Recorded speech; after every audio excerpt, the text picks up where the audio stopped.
Hey guys, so I made a video last week where I mentioned that one of the main problems that I think people have when it comes to the stock market is that they're basically naturally inclined to chase things. What does that mean? That means if a stock or a commodity or currency goes higher, they're inclined to chase it higher, which statistically and just basically through math is just a silly thing to do. So you want to buy things on pullbacks or maybe breakouts as opposed to when it goes parabolic.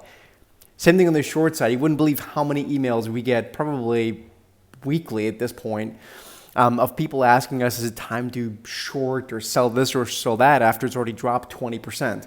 I mean, at that point, you kind of want to wait for a bounce, maybe sell it. So last week, the example I gave you is on Apple and kind of where the stock is in the bigger picture. I want to give you guys another example right now. We're going to go to the charts and look at a stock that's grossly overbought and just kind of ask yourself this question just by drawing two very simple lines. Would you buy this chart if you gave it some perspective? I think most people are just simply too lazy to look at different time frames. Let's go have a look. The chart I'm looking at here is this one here, and what this is a consumer staple stock. It's Procter & Gamble. The ticker symbol is PG. And this is a long-term chart. Basically, this stretches all the way back to 1998, late 90s, let's call it, down here. And obviously, as you can see, the trajectory or the price range has been very well defined by the highs and the lows here repeatedly touching these lows systematically. Well, now we've basically violated this, let's call this almost a 20-year range to the upside. And so now you just, instead of, kind of getting emotional about it on the breakout and getting excited, you have to ask yourself, do the statistics of this chart tell you something about the possibility that this rally will continue at this juncture? The stock has also gone vertical, by the way. So this basically comes down to having a set of rules and being willing to stick to them and putting fear and, in this case, greed aside. So let's look at this again. And I want you to just ask yourself this very simple question. If you only looked at this chart, say like on the daily chart, let me just zoom into it, and you kind of have a time frame of like, a few days or a few weeks, you could say, oh yeah, it just broke out and it retested and blah, blah, blah.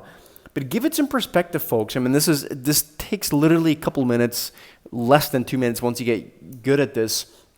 And it doesn't take long to get good at, pulling up different charts and different time frames. And you just ask yourself, what are the odds at this point that this stock is going to continue ripping higher when this has been the 20-year range? And it's not like the stock hasn't gone higher. The stock has definitely gone higher over the past 20 years, as you can see. So again, I ask yourself I guess a big part of why I do these videos, a big part of why I do this YouTube channel is because I want people to find ways in which they can get rid of or check their emotions, like I just said a couple times already. And there's different ways, I guess, tricks you can do that. This is one, if you want to call it a trick, to use different time frames. It is, I think, vitally and really existentially important for a trader and investor to do that. There's not a single successful trader investor that I know that doesn't look at things in different time frames, and more than anything looks at the charts in terms of what's the risk as opposed to the reward. Because just like when you chase a chart, all your logic is going out the window and emotions take over, which means also that basically you're now only focused on reward.